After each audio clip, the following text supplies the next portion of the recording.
The crowd began laughing before the old man could even bend down. Under the burning Lagos sun, a wooden tray of bread had fallen into the dust.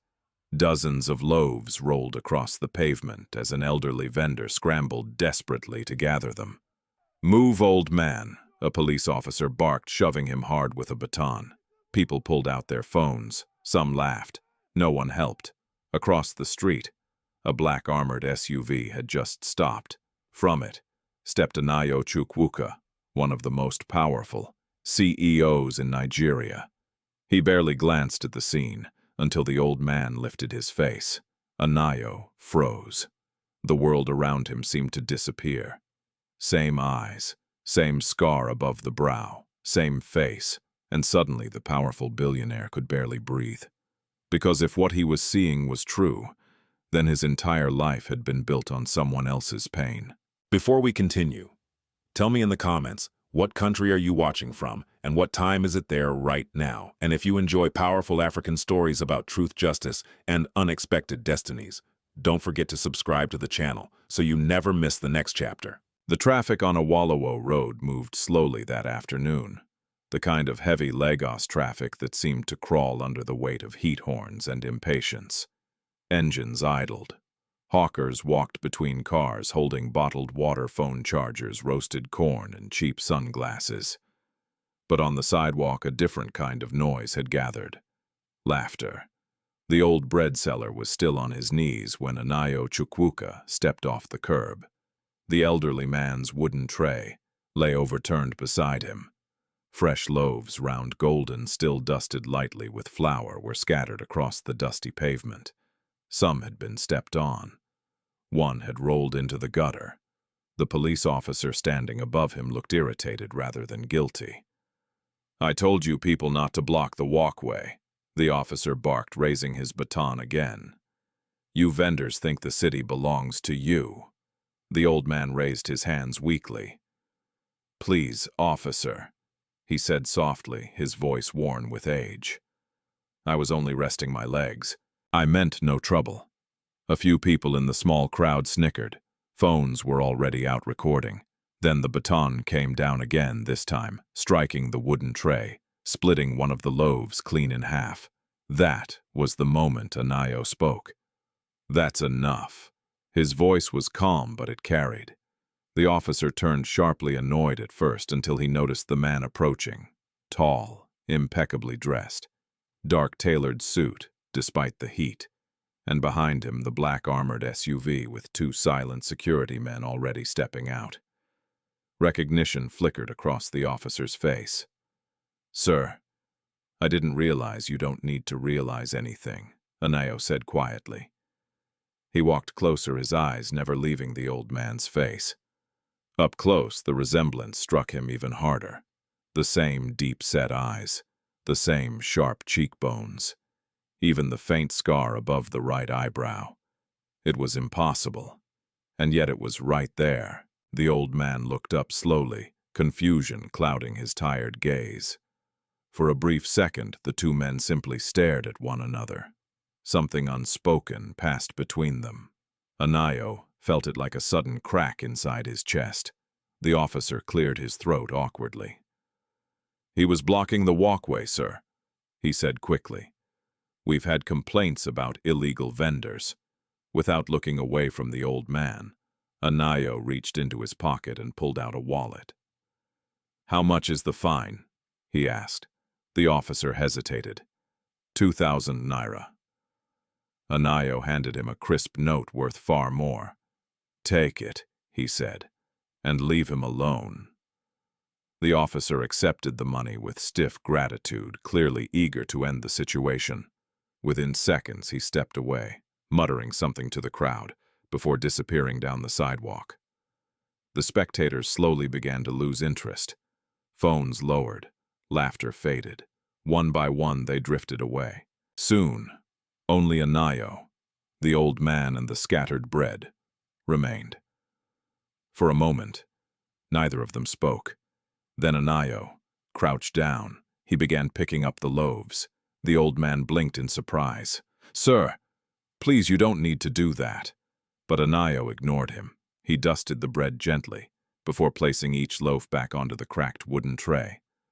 Up close, he could see the old man's hands clearly now. They were rough and scarred from years of labor. And then he noticed something else. A faint tremor. The old man's left hand shook slightly as he tried to steady the tray. Anayo felt a chill run down his spine, because his own left hand sometimes did the same thing when he was under stress. He had always assumed it was just a nervous habit. Now he wasn't so sure. "What's your name?" Anayo asked quietly. The old man hesitated. "Musa," he said finally. "People call me Baba Musa. Do you have family, Baba Musa?" The question seemed to unsettle him. "Yes," he said slowly. "A granddaughter. Where are her parents?" A shadow crossed the old man's face. "Gone." Anayo nodded gently. He understood loss better than most people assumed, but something else was pressing against his mind. Something he couldn't ignore. He pointed to the scar above the old man's eyebrow. "How did you get that?" Baba Musa's hand rose instinctively to touch it. His eyes narrowed slightly. "Long ago," he said. "I don't remember clearly." The answer came too quickly, too carefully. Anayo felt a strange tension settle between them. The old man suddenly stood. "Too quickly. I must go," Baba Musa said. He lifted the tray, balancing it against his hip. "Thank you for your help, sir. May God bless you." Then he began walking away. Fast. Almost as if he were fleeing. "Wait," Anayo called. But the old man did not stop. Within seconds, he had blended into the crowd of vendors and pedestrians moving along the street. Anayo stood there for a moment, watching. His chest felt tight. Something about that face, that voice, the tremor in his hand.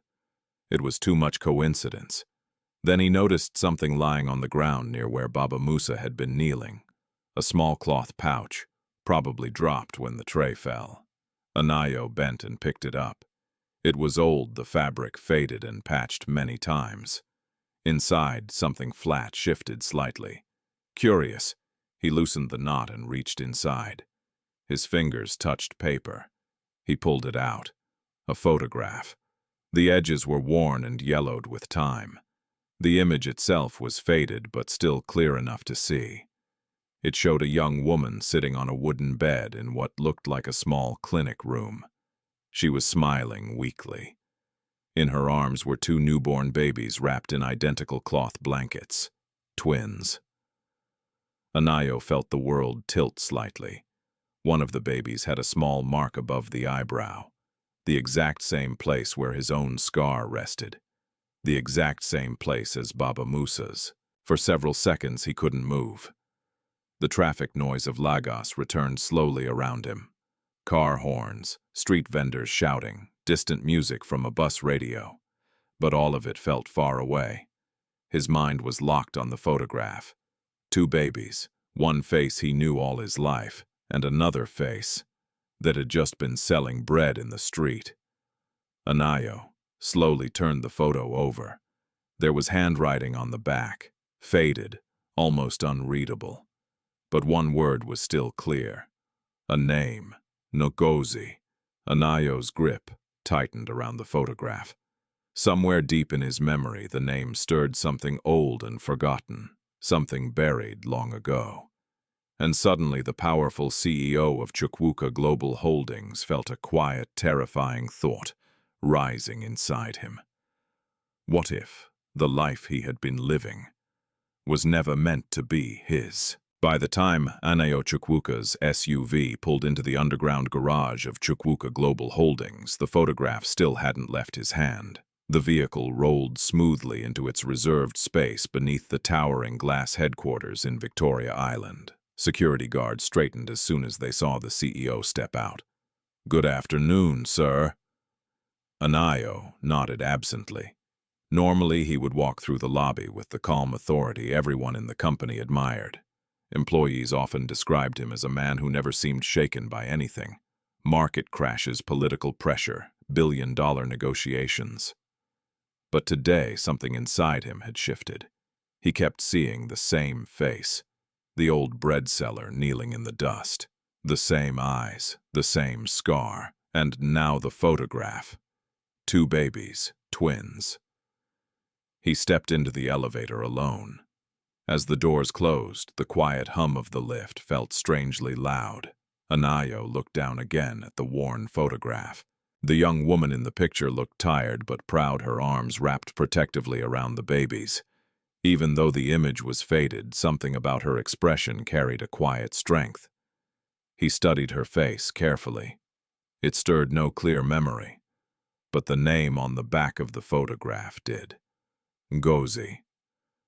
The elevator doors opened onto the executive floor.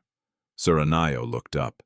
His executive assistant, Amaka Nwoye, stood near the entrance to the boardroom holding a tablet.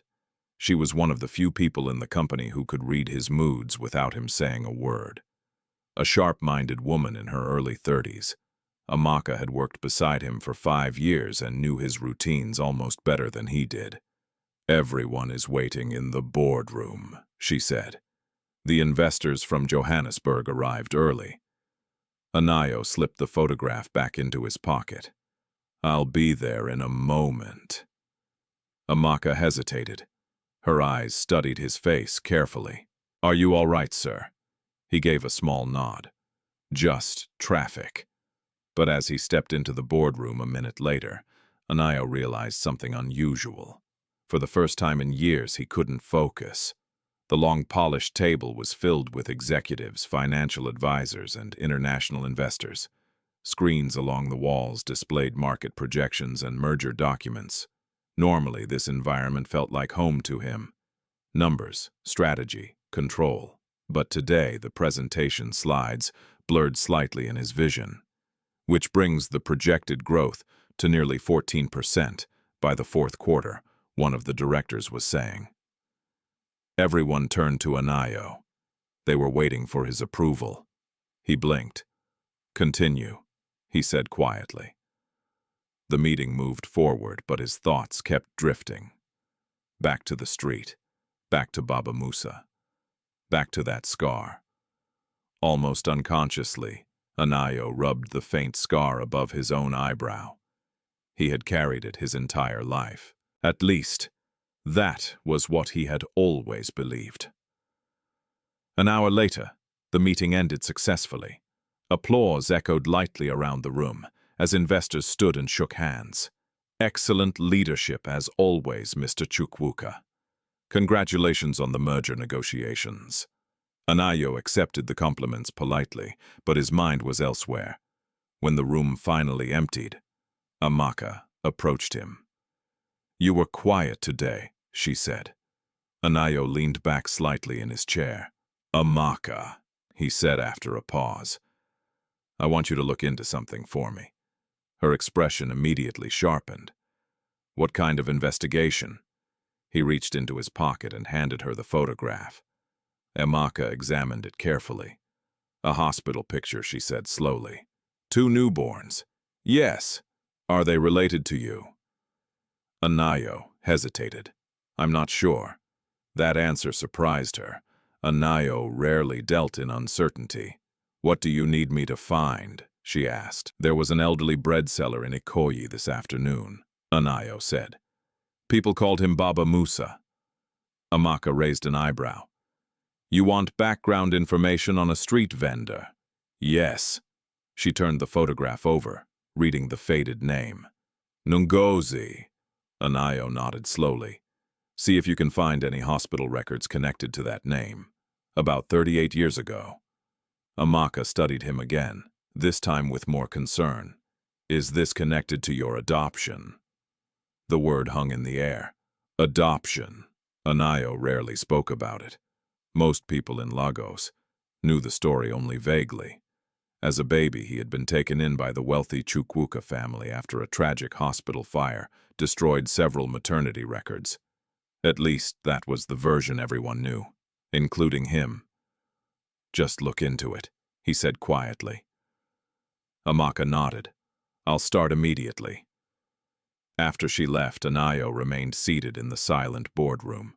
Memories began rising slowly, fragmented, unclear. His childhood, inside the Chukwuka mansion in Lekki. The endless discipline his adoptive mother had demanded. The strict tutors. The lessons about reputation and power. His adoptive mother, Chief Mrs. Anayo Chukwuka, had always been a formidable woman. Elegant, intelligent, and feared in business circles across Nigeria. She had raised him to be strong, to lead. But there had always been one subject she never allowed discussion about: his birth. Anayo stood slowly and walked toward the tall window overlooking the city. Lagos stretched endlessly beneath him. Millions of lives moving through crowded streets. Somewhere down there was an old man selling bread. A man who looked exactly like him. Anayo's phone buzzed suddenly. The caller ID made his stomach tighten. "Mother." He answered. "Yes, Mother." Her voice came through calm but firm. "Anayo, I heard your board meeting ended early. It went well. I expect it did." There was a short pause. Then she asked something unexpected. "You were seen speaking with street vendors today." Anayo frowned slightly. "Who told you that I have people who pay attention?" she replied coolly. He said nothing. Her tone sharpened. "You are the head of the Chukwuka family now. It is not appropriate for you to involve yourself with street situations." It was nothing Anayo said. "Good." Another pause. Then her voice softened slightly. "Focus on your responsibilities, Anayo. The past is not always something worth reopening." His grip on the phone tightened. "What past?" Silence filled the line. Then she spoke again, slower this time. "Some questions bring nothing but unnecessary pain." The call ended. Anayo lowered the phone slowly. Her words echoed in his mind. The past is not always something worth reopening. But the more she tried to close that door, the more he felt something behind it waiting. Late that evening, Amaka returned to his office. She carried a small folder. "I found something," she said. Anayo looked up immediately. "What is it?" Amaka placed the folder on the desk. Hospital archives from 38 years ago. She opened the file. There was indeed a maternity ward fire that year. Anayo leaned forward. "What about the records?" Amaka's expression grew serious. "That's the strange part." She turned the page toward him. "Several birth records from that week are missing." Anayo felt his pulse quicken. "How many?" Amaka said. She tapped one blank space in the file. "And one of them appears to be connected to the name Ngozi." The room fell silent. Anayo stared at the missing line in the records, a blank space where a life should have been documented. And suddenly a quiet, unsettling thought crept deeper into his mind.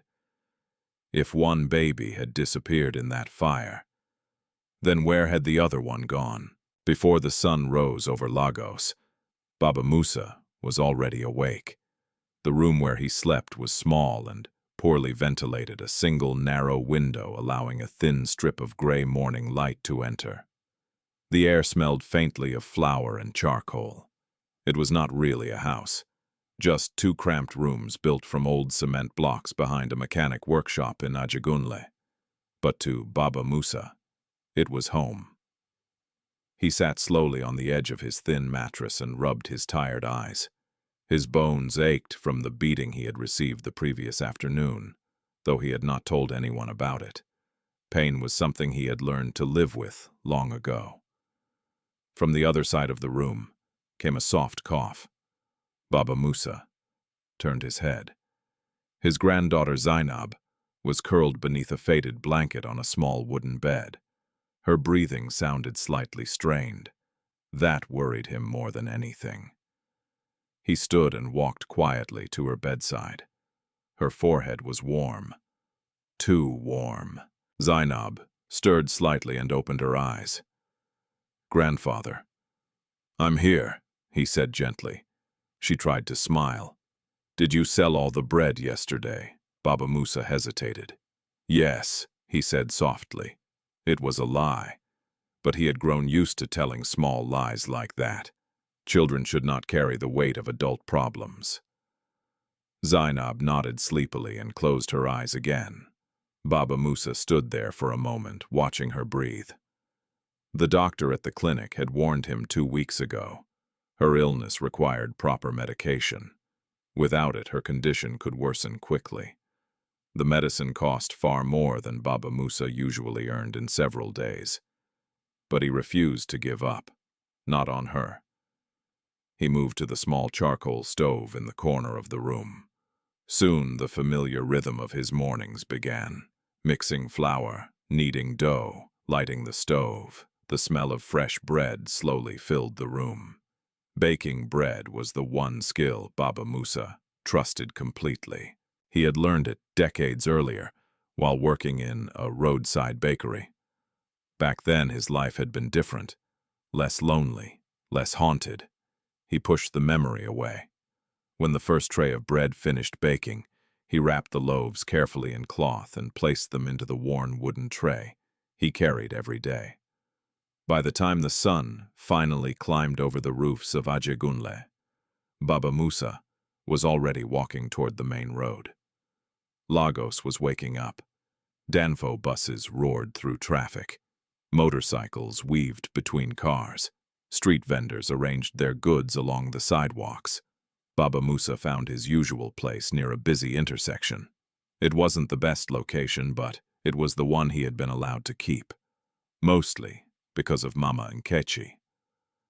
The elderly tea seller had claimed the corner long before the younger vendors arrived. Her small stall of boiling kettles and plastic stools served drivers, mechanics, and office workers, rushing through the area each morning. As soon as she saw Baba Musa approaching, she waved him over. "You are late today," she said, handing him a small plastic cup of tea. "I had to bake a second batch," Baba Musa replied. Mama Nkechi studied his face carefully. "You look tired." "I am old," he said with a faint smile. "That is not the same thing." She leaned closer. "Someone told me you had trouble yesterday." Baba Musa stiffened slightly. "It was nothing. The police again." He avoided her eyes. Mama Nkechi sighed. "These officers treat poor people like animals." Baba Musa remained silent. Then she said something unexpected. "They said a rich man helped you." That made him look up. "You heard that. This is Lagos," she said with a chuckle. "Everyone hears everything." Her tone softened. "They say he looked like you." Baba Musa felt a strange tightness in his chest. For a moment he didn't speak. Then he nodded slowly. "Yes." Mama Nkechi leaned back slightly, and Baba Musa stared down at his hands. For a long time, he said nothing. Finally, he whispered almost to himself. "Sometimes the past returns when you least expect it." Mama Nkechi watched him carefully. "What do you mean?" But Baba Musa shook his head. "Nothing." The morning customers began arriving, and the conversation ended. For the next several hours, Baba Musa sold bread as he always did. Fresh bread. Warm bread. Office workers bought loaves for breakfast. Drivers stopped briefly to grab food before returning to traffic. Little by little, the tray began to empty. But just before noon, a shadow fell across the stall. Baba Musa looked up. 3 young men stood there. Their leader wore dark sunglasses despite the cloudy sky. His name was Kelechi Obi. Everyone in the area knew him. Kelechi controlled several streets in the district. Vendors paid him weekly protection fees if they wanted to keep selling there. Mama Nkechi's shoulders stiffened. "You already collected last week," she said calmly. Kelechi ignored her. His eyes were fixed on Baba Musa. "I heard something interesting yesterday," he said slowly. "Baba Musa said nothing. A big rich man talking to you in Ikoyi." Kelechi continued. He removed his sunglasses. "Maybe business is good now."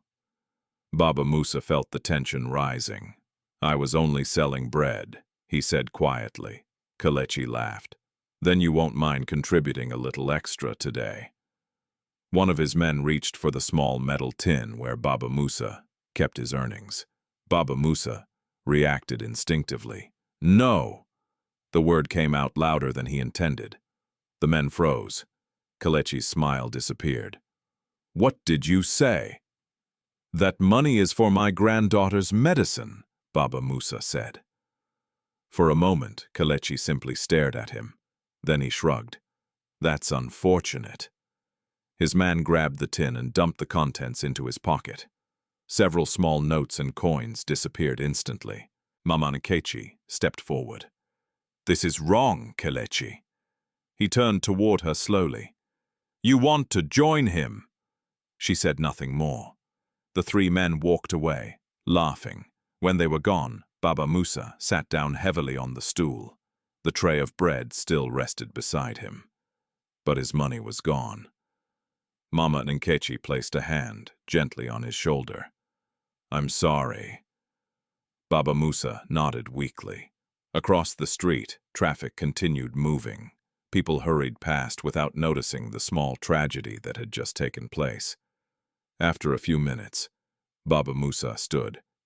I must go, he said quietly. Where to the clinic? Mama Nkechi looked confused. You said you couldn't afford the medicine. Baba Musa picked up the nearly empty bread tray. His eyes were distant. There may be another way. He didn't explain further. But as he walked slowly toward the bus stop, one thought kept repeating in his mind. The face of the rich man. The face that looked exactly like his own. And for the first time in many years, Baba Musa felt something dangerous returning to his heart. Hope. The following morning, Lagos woke under a sky thick with heat. By 8 o'clock, the roads were already crowded. Danfo buses roared through intersections, motorcycles weaved through traffic, and street vendors shouted to passing commuters. But in one quiet corner of Victoria Island, Anayo Chukwuka stood in front of a mirror, doing something he had not done in years. He was changing the way he looked. Instead of his usual tailored suits, he wore a simple faded shirt and dark trousers. No expensive watch, no polished shoes, just ordinary clothing. He studied his reflection for a moment. Without the symbols of wealth, he looked different. Still recognizable, perhaps, but far less commanding. That was the point. Anayo had spent most of his adult life moving through environments of privilege, boardrooms, luxury hotels, private clubs. Yesterday had been the first time in many years he had stood among ordinary street vendors, and something about it had unsettled him deeply. The photograph lay on the table behind him. He had barely slept. Every time he closed his eyes, he saw the same image. 2 babies, the name Nungozi, and the face of the old bread seller. A knock came at the door. Sir Amaka Nwoye stepped inside, pausing when she saw his outfit. That's new. Anayo gave a small smile. I need to go back to that market. Alone, she asked. Yes. Amaka crossed her arms thoughtfully. You realize, Lagos street markets are not exactly anonymous environments. I know. And if anyone recognizes you, they won't, he said calmly. Amaka studied him for a moment. You're serious about this? Yes, she exhaled slowly. Then at least take a driver and 1 security officer nearby. Anayo shook his head. No security. That's reckless, maybe he admitted. But if people see security guards following me, no one will speak honestly. Amaka couldn't argue with that logic. Fine, she said, but keep your phone on. I will. He picked up the photograph from the table and slipped it into his pocket before leaving. Outside, the air felt thick with humidity. Anayo hailed a regular taxi instead of using his usual vehicle. The driver barely glanced at him. Where to? Hajagunle Market. The driver nodded and pulled into traffic. As the city rolled past the window, Anayo watched Lagos carefully. There were 2 versions of this city. The one he usually lived in glass towers, luxury apartments, and private clubs. And the other Lagos, the one where millions struggled every day to survive.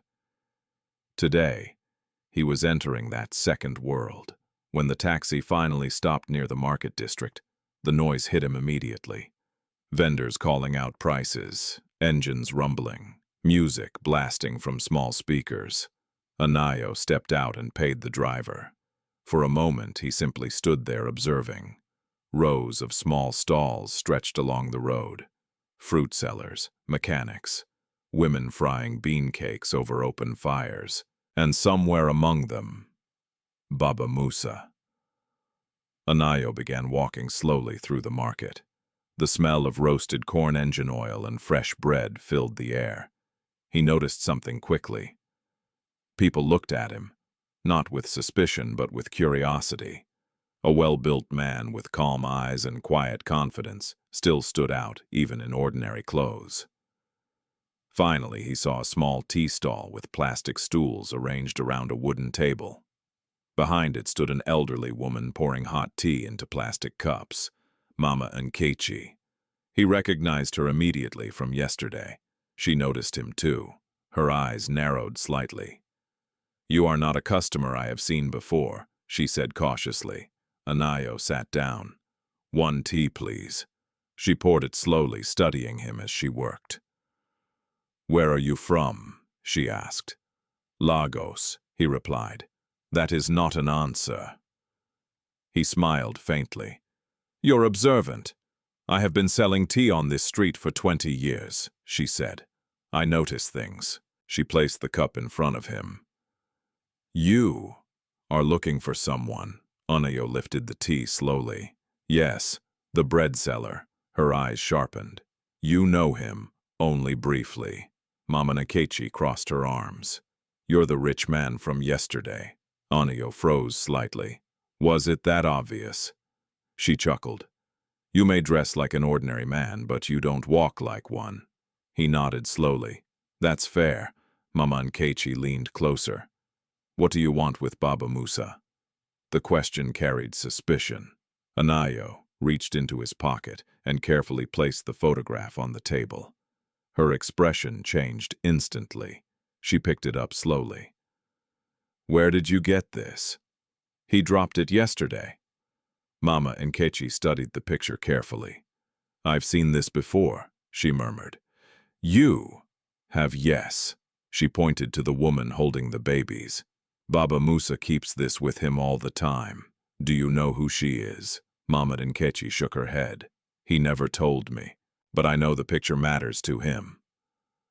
Anayo hesitated before asking the next question. "Where is he today?" Mama Nkechi's expression darkened. "He went to the clinic." "Why?" "For his granddaughter." Anayo's heart tightened slightly. "What happened?" "She collapsed yesterday," Mama Nkechi said. "The child is sick." Anayo stood immediately. "Which clinic?" Before she could answer, a sudden shout echoed across the street. People began gathering near the corner. Mama Nkechi turned toward the noise. "Oh no," she whispered. Anayo followed her gaze. A small crowd had formed near a narrow clinic building. At the center of the commotion, a little girl lay unconscious on the ground. Zainab, and kneeling beside her, was Baba Musa. His voice trembled with panic. "Please, someone help!" The clinic nurse stood nearby, shaking her head. "You must pay first," she said firmly. "I told you yesterday. I will pay," Baba Musa begged. "Please just help her." But the nurse folded her arms. "We cannot treat patients without payment." The crowd watched silently. Some people murmured sympathetically, but no one stepped forward. Baba Musa held the girl in his arms, his face filled with helpless desperation. Anayo felt something break inside his chest. Without thinking, he pushed through the crowd. "Move," he said quietly. People stepped aside instinctively. When Baba Musa looked up and saw him, shock spread across his face. "You—" Anayo knelt beside the girl. "She needs treatment now," he said calmly. The nurse looked irritated. "This is not your business." Anayo pulled out his wallet. "How much?" The nurse hesitated. 30,000 naira. Anayo handed her several large bills. "Start treatment." The nurse quickly changed her tone. "Bring her inside." Two assistants carried Zainab into the clinic. Baba Musa remained frozen on the ground. He stared at Anayo with a mixture of fear and confusion. "You should not have done that," he whispered. Anayo met his eyes. "Why not?" Baba Musa shook his head slowly. "Because some truths," his voice faltered, "are better left buried." Anayo said nothing, but deep inside he already knew one thing.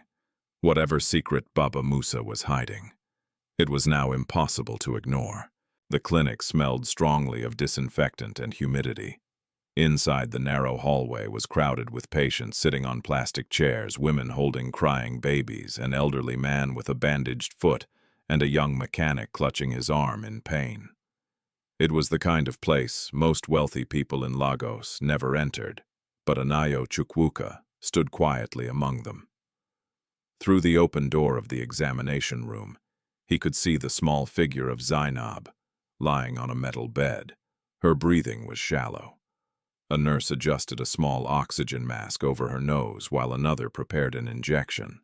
Beside the bed stood Dr. Adazi Okafor, a woman in her early 40s whose calm voice cut through the tension in the room. "She's severely dehydrated," the doctor said, "and her infection has worsened."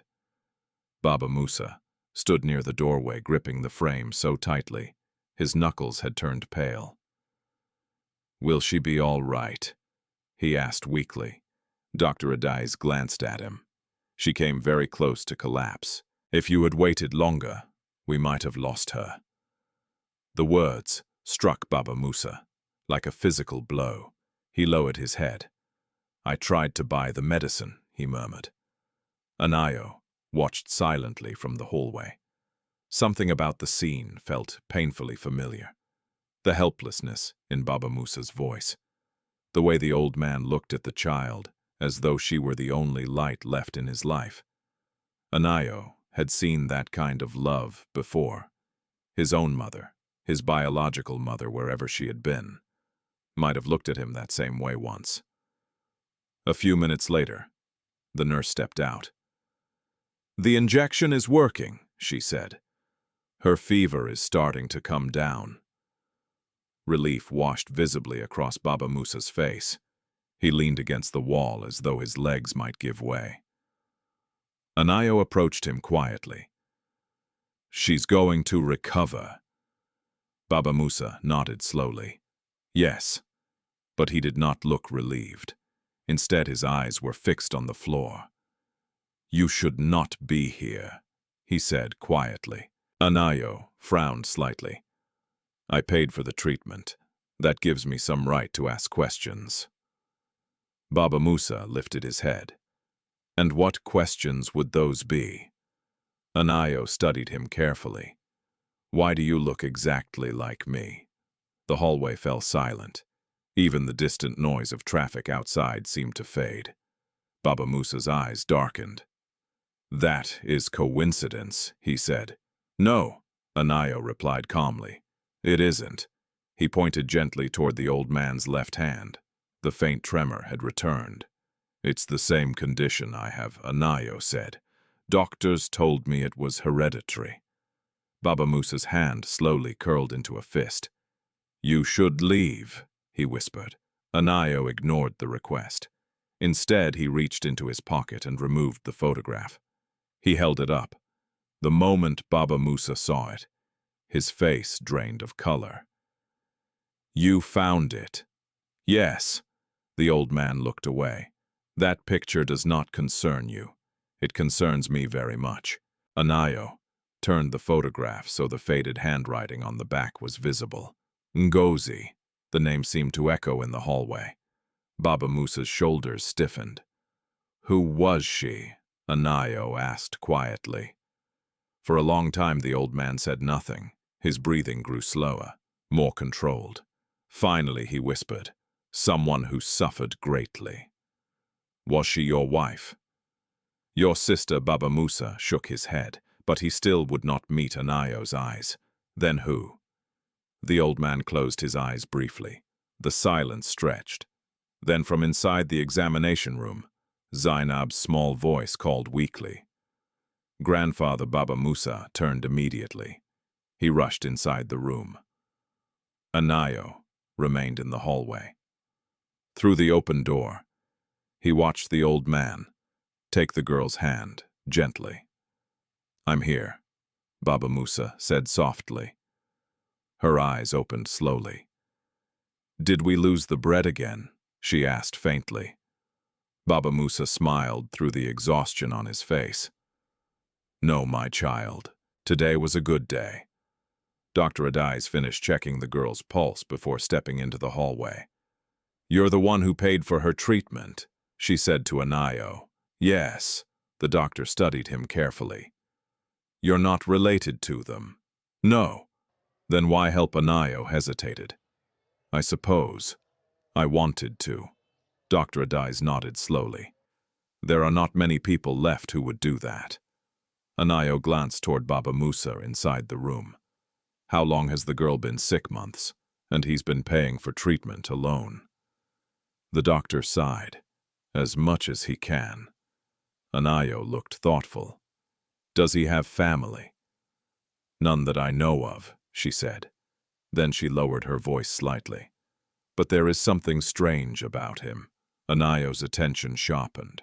"What do you mean?" "I've treated him twice before," Dr. Adisi said. "For injuries." "Injuries, yes." And each time he refused to explain how they happened. Anayo's jaw tightened slightly. "Street gangs, that would be my guess." Dr. Adais paused before adding something else. "There's another thing." What the tremor in his left hand. Anayo felt a chill. "You noticed it too?" "Yes." She folded her arms thoughtfully. "It's rare, usually inherited." The same word again. Inherited. Dr. Adise studied him more closely. "Why does that concern you?" Anayo did not answer immediately. Instead, he looked again toward the room where Baba Musa sat beside the bed. Something inside him was connecting pieces slowly. The photograph, the missing hospital records, the identical scar, the tremor. None of it felt random anymore. After a moment, Dr. Adais returned to the room. Anayo remained standing in the hallway. His thoughts raced. Then suddenly, Baba Musa stepped out again. The old man looked different now. Less afraid, but more tired. He approached Anayo slowly. "You saved my granddaughter," he said quietly. Anayo shook his head. "I only paid the bill. That is more than most people would do." Baba Musa looked toward the door of the clinic. Outside, the sounds of Lagos continued without pause. Life moving forward without caring about the past. Then he said something very softly. "You should stop looking for answers." Anayo's eyes narrowed. "Why? Because some stories destroy the people who hear them." "That sounds like a warning." "It is." Anayo held his gaze. "Tell me about Ngozi." The old man's lips trembled slightly. For a moment it looked as though he might speak. Then he shook his head slowly. "No." "Why not?" "Because the truth belongs to the dead." Anayo leaned closer. "Then why keep the photograph?" Baba Musa did not answer. His eyes drifted toward the floor again, and almost without realizing it, he whispered something under his breath. One word. A name. "Ngozi. Forgive me." Anayo heard it clearly, and for the first time, the possibility forming in his mind began to feel less like a suspicion and more like the beginning of a terrible truth. That evening, the Chukwuka family mansion in Lekki glowed under soft golden lights. Tall iron gates guarded the entrance. Security guards in pressed uniforms stood at attention, while luxury cars moved quietly through the driveway. Inside the house, everything was calm. Too calm. Anayo Chukwuka sat alone in his private study staring at the photograph again. The young woman, two babies, Ngozi. He had looked at the image so many times that the details now felt burned into his mind. But one question refused to leave him. Why had Baba Musa reacted with such fear? The old man had not simply been surprised, he had been terrified. Anayo leaned back in his chair and closed his eyes. The tremor, the scar, the missing hospital records. It all pointed toward something deeper than coincidence. A quiet knock interrupted his thoughts. Sir Amaka Nwoye stepped inside, carrying her tablet and a folder. "You asked me to continue investigating the maternity records." Anayo straightened. "What did you find?" Amaka closed the door behind her. Before speaking, "The clinic where the fire happened no longer exists," she said. "That doesn't surprise me. But the strange part is who owned it." She opened the folder and slid a document across the desk. Anayo read the name slowly. Okeke and Associates Legal Trust. His eyes narrowed slightly. Chinedu, Okeke. Amaka nodded. "Your mother's legal advisor." Anayo felt a cold wave move through his chest. Barrister Chinedu, Okeke, had worked for the Chukwuka family for decades. He was practically part of the household. "Why would a law firm own a maternity clinic?" Anayo asked. "That's exactly what I asked," Amaka replied. She tapped another document.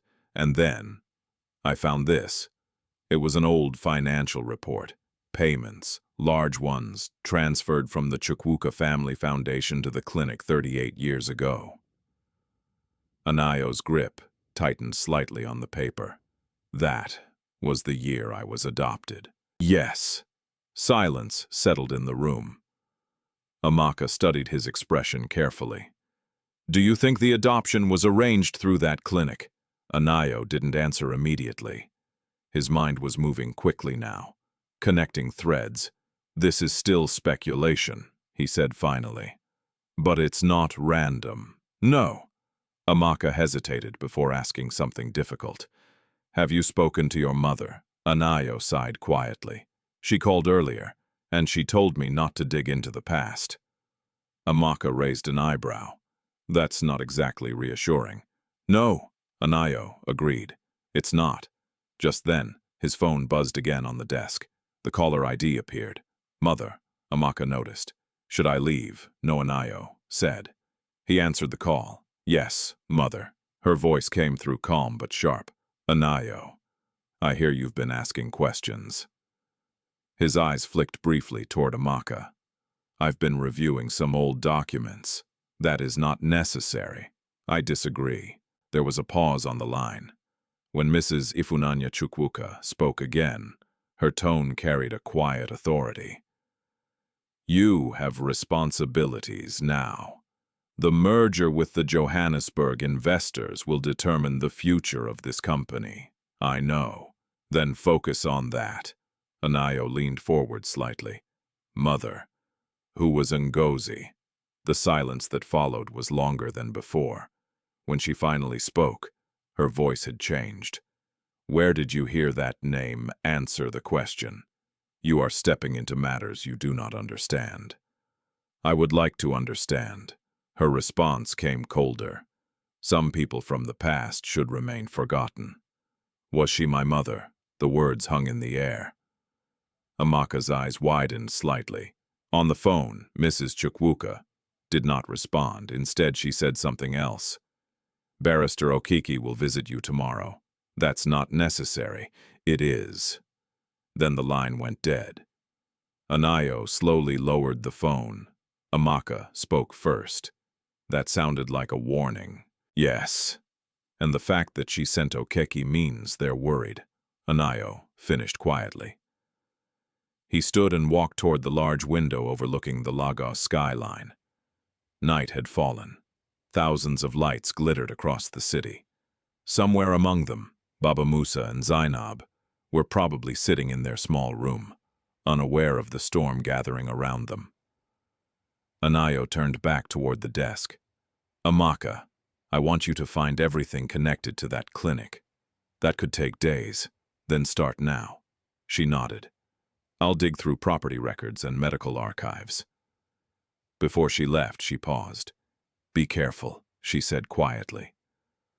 Anayo gave a small nod. After she was gone, he remained standing by the window. His reflection stared back at him from the glass. And suddenly, for the first time in his life, he wondered something strange. Who was he really?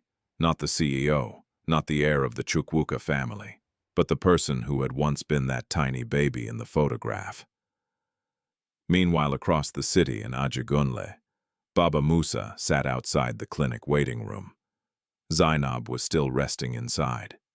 The doctor had allowed her to stay overnight for observation. Mama Nkechi had come to sit beside him.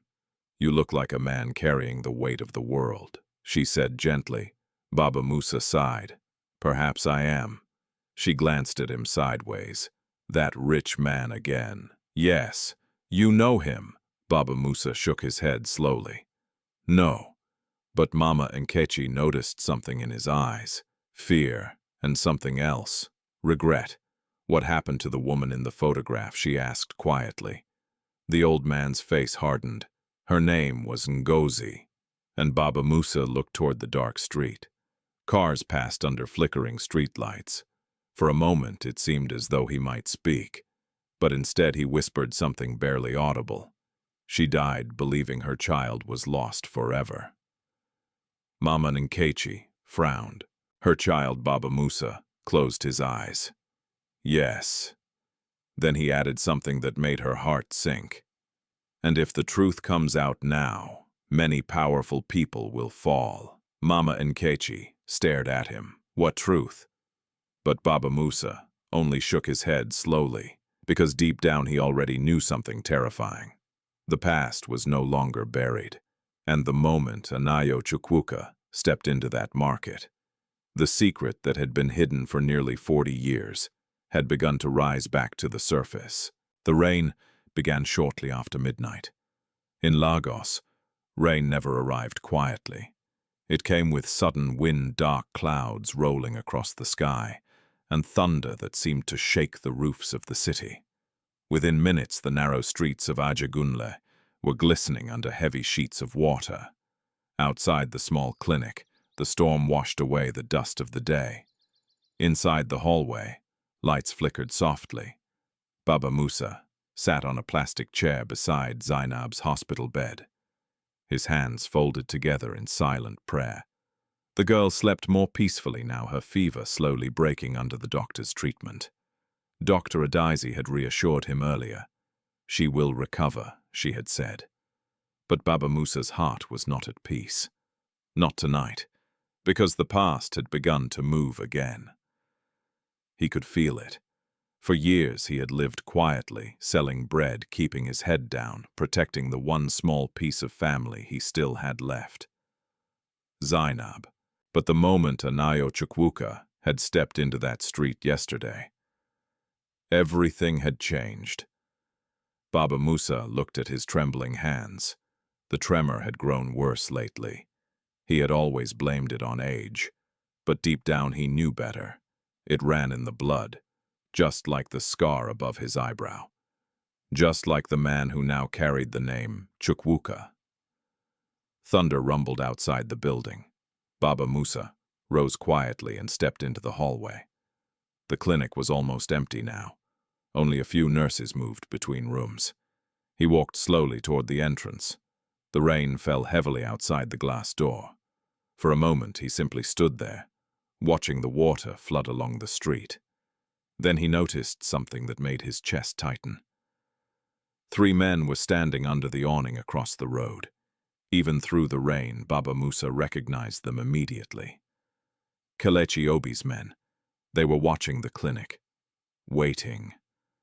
Baba Musa felt a knot form in his stomach. He stepped back from the door quickly. The last thing he wanted was trouble tonight. But trouble had a way of finding him anyway. He returned quietly to Zainab's room and sat beside her again. The child stirred slightly in her sleep. "Grandfather," she murmured weakly. "I'm here," he whispered. "Are we safe?" The question cut deeper than she knew. Yes, he said gently, but his eyes drifted toward the window, and he was not sure if it was true. Across the city, Anayo Chukwuka had not gone to bed. Instead, he sat in his office at the top of Chukwuka Global Holdings Tower, surrounded by documents Amaka had gathered over the past few hours. The investigation was moving faster now, too fast. Several financial records linked the old maternity clinic to a private charity fund that had once belonged to his adoptive mother. Even more troubling were the signatures. Barrister Chinedu Okeke's name appeared repeatedly in the documents. Adoption authorizations, legal transfers, property ownership records, all connected to the same year. The year Anayo had been adopted. Amaka stood near the desk, reading through another file. "This is bigger than we thought," she said quietly. Anayo looked up. "How much bigger?" She handed him a document, a list of children registered at the clinic during the week of the fire. Anayo scanned the page. 6 names, but 2 of them had been crossed out. The ink looked darker, as if the change had been made later. "Missing infants?" Anayo asked. "Possibly." He leaned back in his chair. "Or stolen." The word hung heavily in the air. Amaka nodded slowly. "There's another detail. What the woman named Ngozi." Anayo's heart beat faster. "I found a partial death record, and she died a year after the fire." Anayo felt the room grow quiet. "Cause of death: complications from illness," Amaka said. "But there's a note from a social worker." "What does it say?" Amaka read the line carefully. "Patient suffered emotional distress related to the disappearance of her child." Anayo closed his eyes for a moment. So the photograph had been real. 2 babies, and one had disappeared. "Amaka," he said quietly. "Yes, find everything about that woman." "I already started." "What about Baba Musa?" She hesitated. "There's almost nothing about him." "What do you mean?" "No birth records, no official identification until about 20 years ago." "That's impossible, unless someone didn't exist in the system before that." Anayo understood immediately. Trafficked children often vanished from official records. It was one of the ways illegal adoption networks operated. He stood slowly. Then someone erased him. Amaka nodded, or he was never registered properly to begin with. A knock interrupted them. Anayo's assistant opened the door slightly. "Sir Barrister Okeke is here." Anayo exchanged a look with Amaka. "That was fast." "Too fast," she replied. "Send him in," Anayo said. A few seconds later, Barrister Chinedu Okeke entered the office. He was a tall man in his 60s, impeccably dressed in a dark suit. His hair was gray, but his eyes were sharp. He smiled politely. "Anayo, Barrister." Okeke glanced briefly at the papers on the desk. "Working late." "Something like that." Okeke sat down without being invited. "Your mother asked me to speak with you. I assumed she would." The lawyer folded his hands calmly. "You've been investigating old matters." "Yes." "There is no reason to reopen that chapter." Anayo leaned forward slightly. "I disagree." Okeke's smile faded. "Sometimes curiosity causes unnecessary damage." "To whom?" Anayo asked quietly. "To many people." Anayo slid the photograph across the desk. The lawyer looked at it briefly. Then he froze, only for a fraction of a second. But Anayo noticed. "Do you recognize her?" Anayo asked. Okeke looked up again, his expression carefully controlled. "No, her name was Ngozi." Silence. Anayo continued calmly. "She had twins." Okeke's voice hardened slightly. "Where did you hear that from the photograph?" The lawyer leaned back in his chair. "You are chasing ghosts, Anayo." "Am I?" "Yes." He stood slowly. "Your mother loves you. She gave you a life many people would envy. That doesn't answer my question." Okeke looked directly into his eyes. Some children are fortunate enough to be saved from unfortunate circumstances. The words chilled the room. Saved, Anayo repeated. Yes, or stolen, Okeki's gaze sharpened. That is a dangerous accusation. Anayo held his stare. So is the truth. For a moment, neither man spoke. Then Okeki adjusted his jacket. I strongly advise you to let this matter go. Why, because if you continue... His voice lowered slightly. You may discover things you cannot undo. Anayo did not look away. That's a risk I'm willing to take. Okeki studied him for several seconds. Then he turned toward the door. But before leaving, he said one final thing. The past has already destroyed enough lives. The door closed behind him. The office fell silent again. Amaka looked at Anayo. Well, she said quietly. That was definitely a threat. Anayo stared at the closed door. Yes. But instead of fear, something else had taken hold inside him. Determination. Because now he knew one thing with certainty. Whatever had happened 38 years ago, someone had gone to great lengths to keep it hidden. And that meant the truth was far more dangerous than he had imagined. The rain had stopped by dawn. Lagos woke slowly under a gray sky, the wet streets reflecting the early morning light like long mirrors across the city. Inside the small clinic in Ajegunle Zainab, Musa was sitting up in bed for the first time since the night before. Her fever had finally broken. Dr. Adazi checked her pulse carefully before offering a small smile. You are stronger than you look, she told the girl. Zainab managed a weak grin. My grandfather says the same thing. Across the room, Baba Musa sat quietly on a wooden chair. His eyes looked older this morning. Not just tired, burdened. Dr. Adazi turned to him. She can go home later today, but she will need proper medication.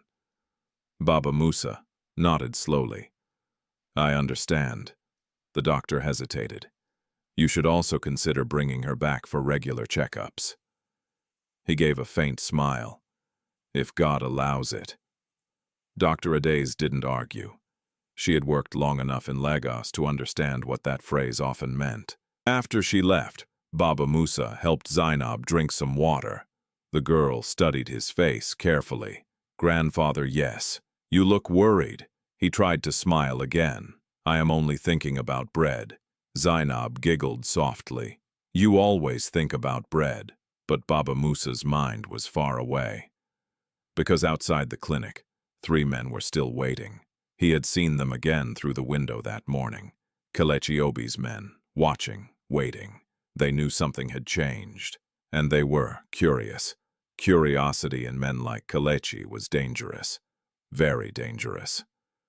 Across the city, Anayo Chukwuka stood inside the quiet archives room of a government records building. Amaka stood beside him, flipping through a stack of old files. The air smelled of dust and paper. Here it is, she said finally. She pulled a thin folder from the shelf and opened it carefully. The document inside was fragile with age. Birth registry records from the week of the fire. Anayo stepped closer. 2 lines had been scratched out with black ink, but beneath the marks, faint handwriting was still visible. Amaka leaned closer. The first name is Ngozi Eze. Anayo's chest tightened slightly, and the children, Amaka read slowly. Twin male infants. Anayo felt his pulse quicken. What are the names? She squinted carefully at the faded ink. The first child is listed as Anayo. He swallowed, and the second Amaka traced the blurred letters with her finger. It's harder to read. Then she froze, what she looked up slowly. It says Chinedu. The name hung in the quiet room. Chinedu. Anayo's mind raced. That name was painfully familiar. Not because it belonged to the second child, but because it belonged to someone else. Barrister Chinedu Okeki, the same lawyer who had just warned him to stop investigating. Amaka seemed to realize the connection at the same moment. That can't be a coincidence, she said quietly. No, Anayo replied. It can't. He stared again at the faded record. 2 babies, 2 names, Anayo Chinedu.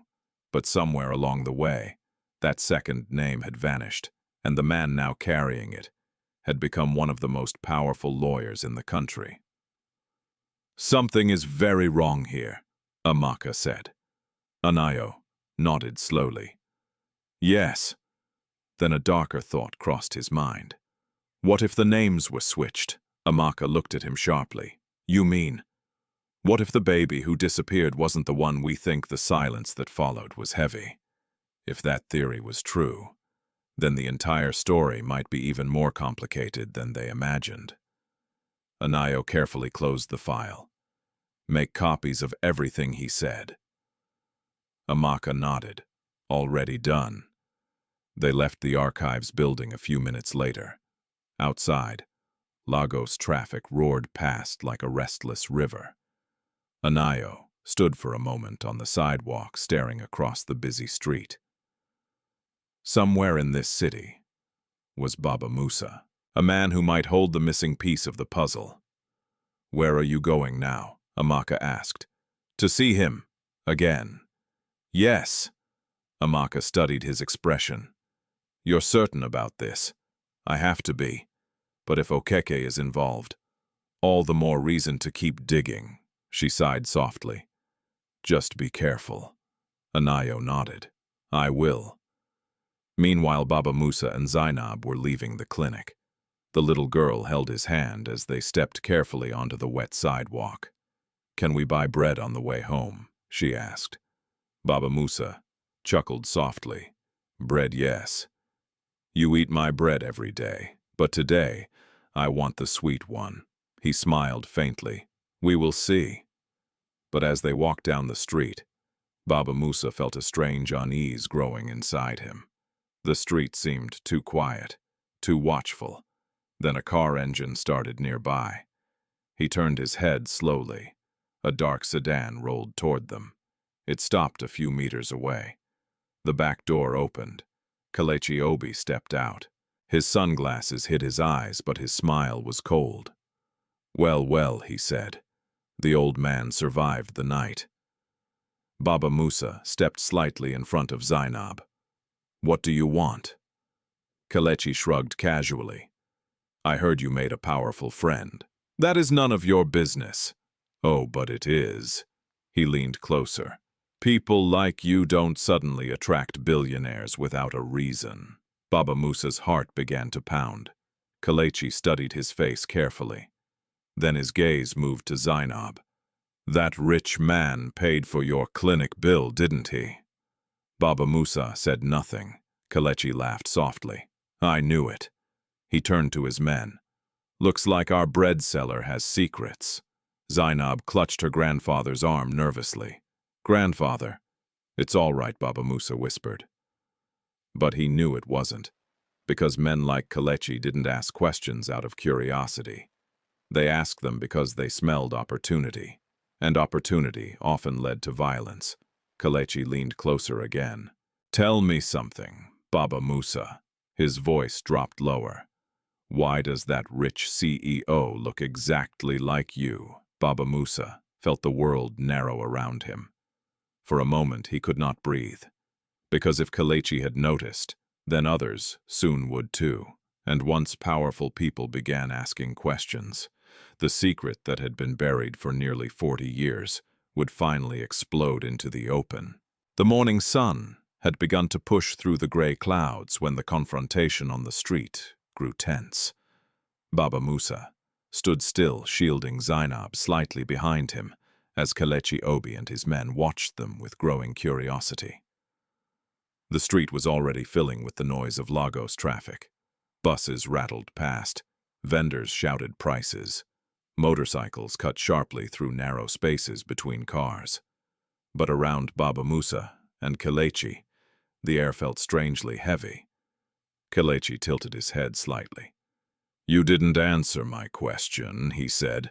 Baba Musa's voice remained calm, though his heart was pounding. Because it is a foolish question. Kelechi smiled faintly. No question is foolish if money is involved. His eyes moved slowly over Baba Musa's face again. Same eyes, same nose, same scar. One of the men beside him chuckled. Maybe the old man is the billionaire's father.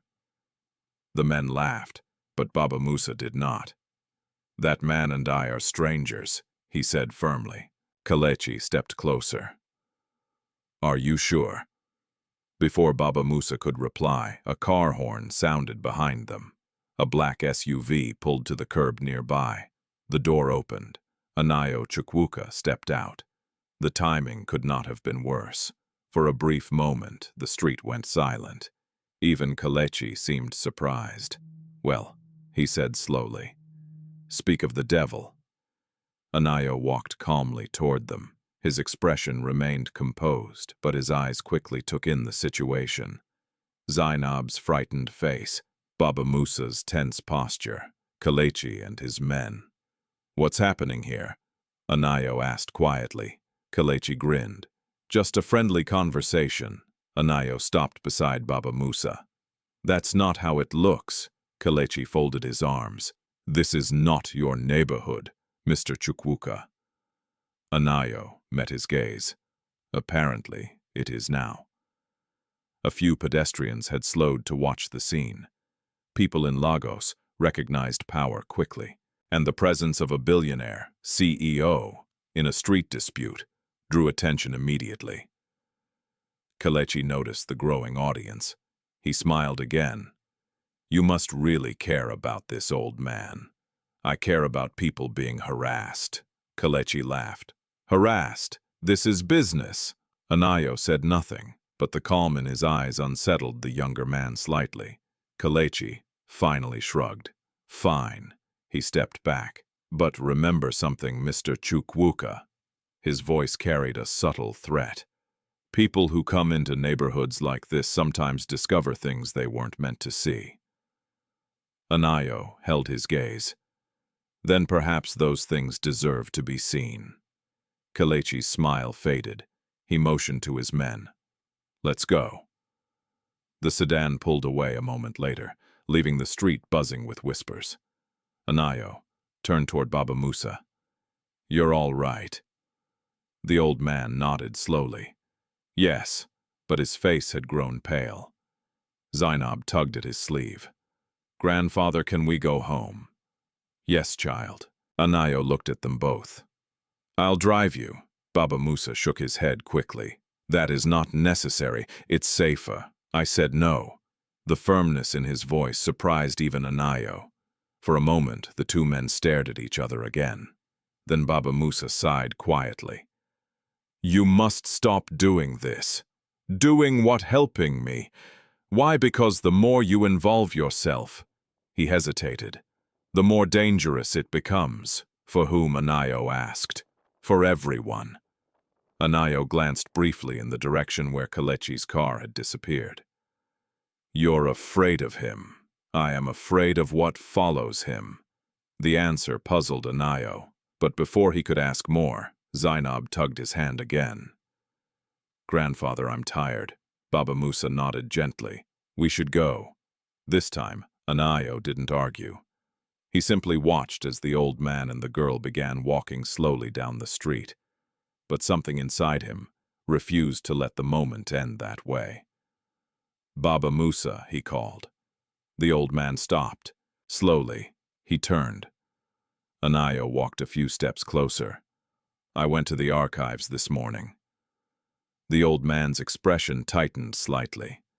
And I found the hospital registry. Silence fell between them. Anayo reached into his pocket and pulled out a folded paper. He opened it. 2 names were written clearly. Anayo Chinedu. Baba Musa's breathing grew shallow. You should not have done that, he whispered.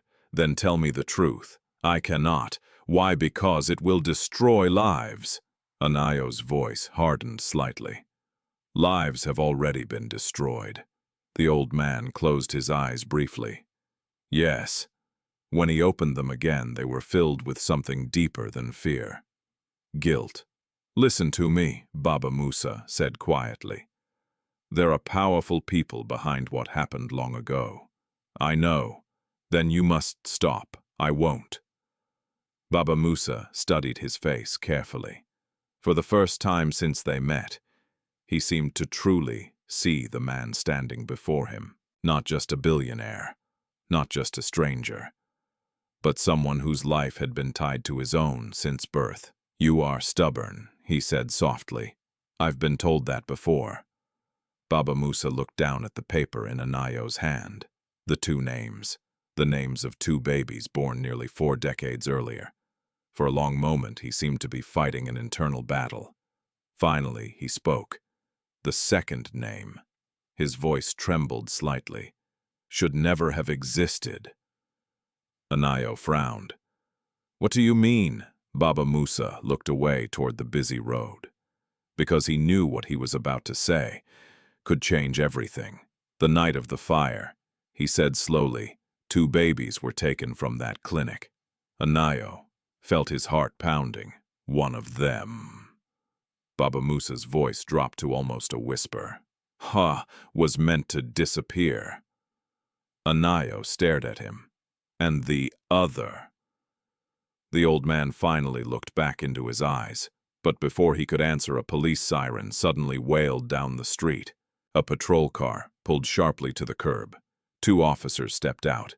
Baba Musa, one of them, called. The old man froze. We need you to come with us. Anayo stepped forward immediately. What is this about? The officer held up a document. Fraud investigation.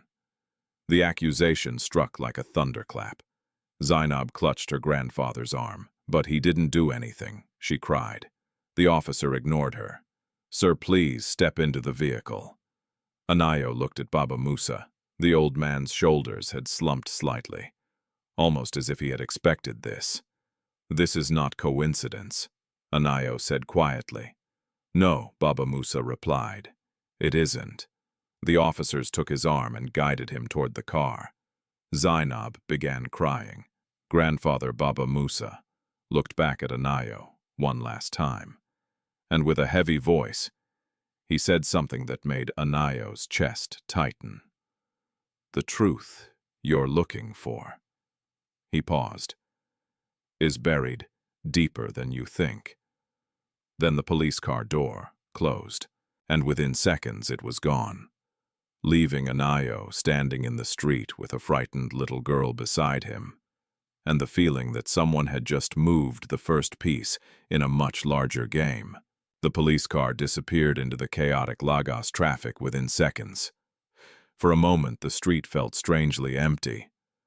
Anayo Chukwuka stood frozen on the sidewalk, staring at the direction where the vehicle had vanished. The echoes of the siren still seemed to linger in the air. Beside him, Zainab Musa clutched the edge of his shirt. Where are they taking him? She asked, her small voice trembling.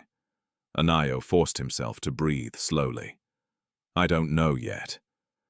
The girl's eyes filled with tears, but he didn't do anything wrong. I know. A small crowd had gathered again, whispering quietly among themselves. Some people recognized Anayo now. Phones appeared once more recording the scene. Anayo turned toward them calmly. That's enough, he said. Something in his voice carried authority. Most of the onlookers lowered their phones and drifted away. Zainab tugged at his sleeve again. Please bring him back, she whispered. The desperation in her voice tightened something deep inside Anayo's chest. I will try, he said gently. Then he reached for his phone. Within seconds, Amaka answered. Sir, I need you to find out which police station just picked up a man named Baba Musa. Her tone sharpened immediately. Was he arrested? Yes. On what charge? Fraud. Amaka paused. That sounds fabricated. That's exactly what I thought. I'll start making calls. Thank you.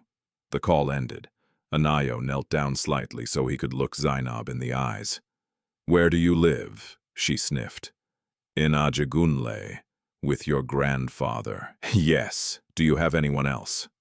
The girl shook her head slowly. My parents died. Anayo nodded gently.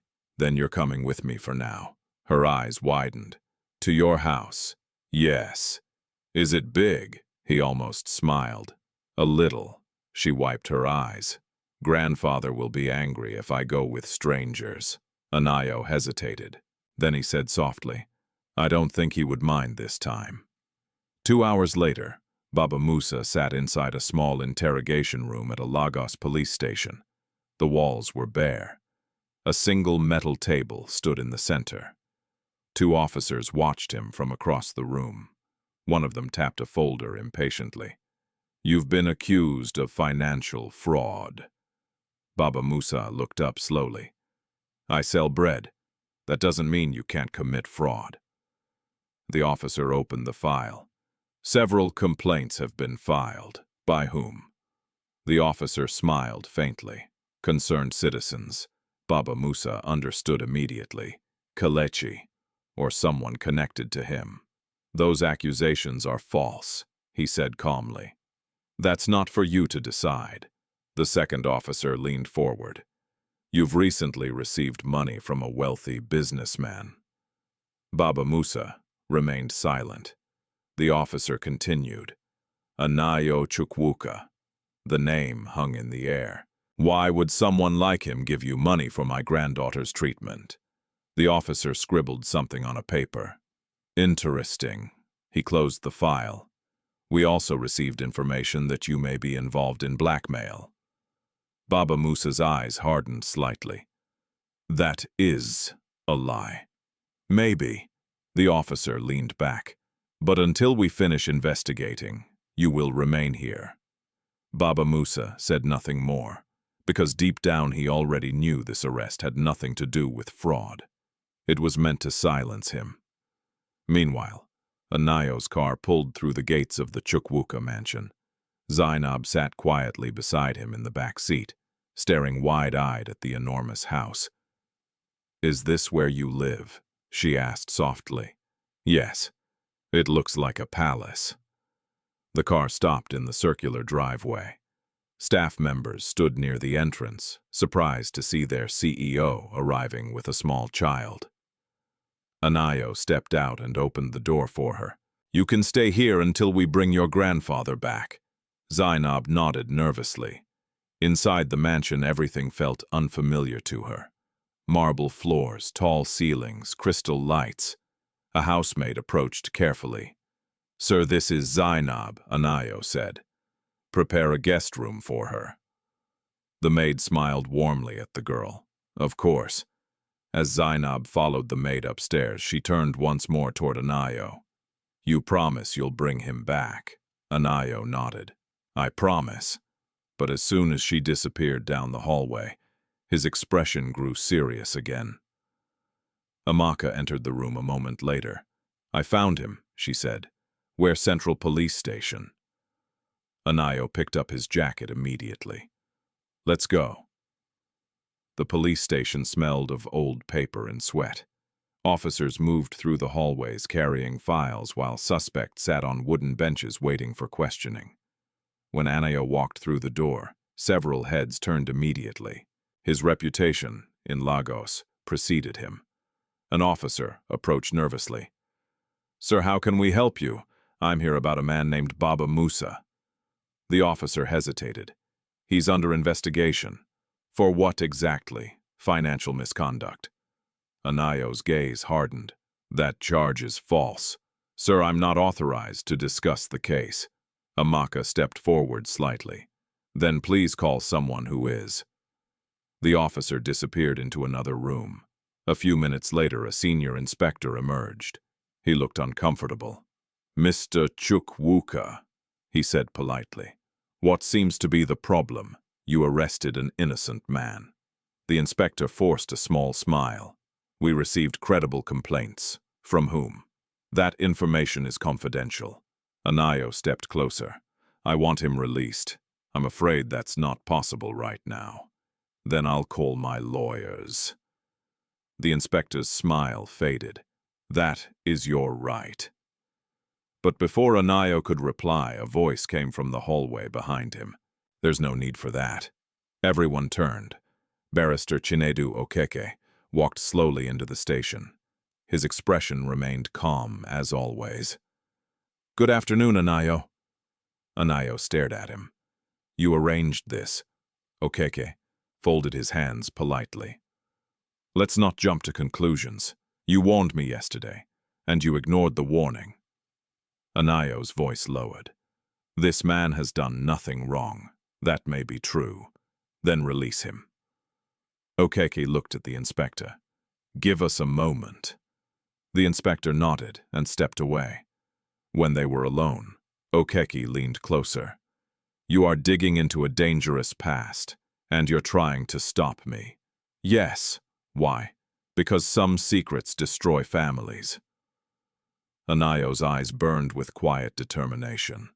"Then those families should never have built their lives on lies." Okeke sighed softly. "You sound like your mother when she was young." The comment surprised Anayo. "My mother, yes." Okeke glanced toward the interrogation room. "Do you know who that man really is?" Anayo held his gaze. "I'm beginning to understand." Okeke's voice grew softer. "Then let me offer you advice." "What advice? Walk away now." "And if I don't?" The lawyer studied him for several seconds. Then he said quietly, "Then the truth you uncover may destroy everything you believe about your family." Anayo didn't hesitate. "Open the door." Okeke frowned. "To the interrogation room." For a moment, the lawyer seemed to consider refusing. But finally, he gestured toward the officer. "Let him see the man." The door opened. Inside the small room, Baba Musa sat quietly at the metal table. When he looked up and saw Anayo standing there, his face tightened with a mixture of relief and sorrow. "You shouldn't have come," he said softly. Anayo stepped inside. "Tell me the truth." Baba Musa lowered his eyes. "For 40 years I have carried this secret. Then it's time to stop carrying it alone." The old man looked at him again, and this time there was no fear left in his eyes. Only resignation. "You want to know who I am," Baba Musa said. Anayo nodded. "Yes." The old man took a slow breath. Then he whispered the words that made the entire room feel suddenly smaller. "I am not your father." He paused. His voice trembled. "I am your brother." The words hung in the air like a sudden crack of thunder. "I am your brother." For several seconds, no one in the room moved. Anayo Chukwuka stood frozen just inside the interrogation room doorway, staring at the old man seated across the metal table. His brother. The idea felt impossible, and yet something deep inside him had already begun to accept it, long before the words were spoken. The scar, the tremor, the photograph, the missing hospital records. Everything had been pointing toward this moment. Still hearing it out loud made the ground beneath him feel unsteady. Anayo finally spoke. "You're certain?" Baba Musa gave a faint, tired smile. "I have known since the day I saw you on that street." Silence settled again. From outside the room, the distant murmur of voices and ringing telephones drifted through the police station hallway. But inside the small interrogation room, the world had narrowed to just the two men. Anayo slowly pulled out a chair and sat across from him. How the old man lowered his eyes to the table. The fire at the maternity clinic. It wasn't an accident. Anayo felt his pulse quicken. "What do you mean?" Baba Musa exhaled slowly. "Your mother, our mother, was a young woman named Ngozi Eze." Anayo listened carefully. "She was poor," Baba Musa continued, "but she loved her children." His voice softened slightly. "She gave birth to twin boys in a small clinic run by wealthy sponsors." Anayo thought of the documents he had seen earlier, the clinic owned by Okeke's legal trust. "And then the fire happened," he said. "Yes, but it wasn't just a fire." Baba Musa looked up. It was chaos, smoke everywhere. Nurses shouting, patients running. His voice trembled slightly. In that confusion, someone took one of the babies. Anayo felt his stomach tighten. Which one? The old man's gaze held his. You. Anayo's chest tightened painfully. And you are... I was left behind. The room grew quiet again. For the first time, Anayo noticed how thin Baba Musa's face looked under the harsh fluorescent light. A life of hardship had carved deep lines into his skin. What happened after that? Anayo asked. Baba Musa leaned back slowly. Your mother searched for you for months. His voice grew distant, but the clinic said you died in the fire. Anayo closed his eyes briefly. And you, I stayed with her. His hands trembled slightly as he continued. She never stopped believing one of her sons was alive. What about the name? Chinedu, Anayo asked. Baba Musa nodded slowly. That was supposed to be my name. Anayo frowned, but the hospital record listed it as the second child. Yes. The name was changed later. Why? Baba Musa glanced toward the door. Because just outside the interrogation room, Barrister Chinedu Okeke was still standing with the police inspector. Because someone else took that name, Baba Musa said quietly. Anayo's eyes widened slightly. You mean, Okeke? Yes, how the old man's voice lowered.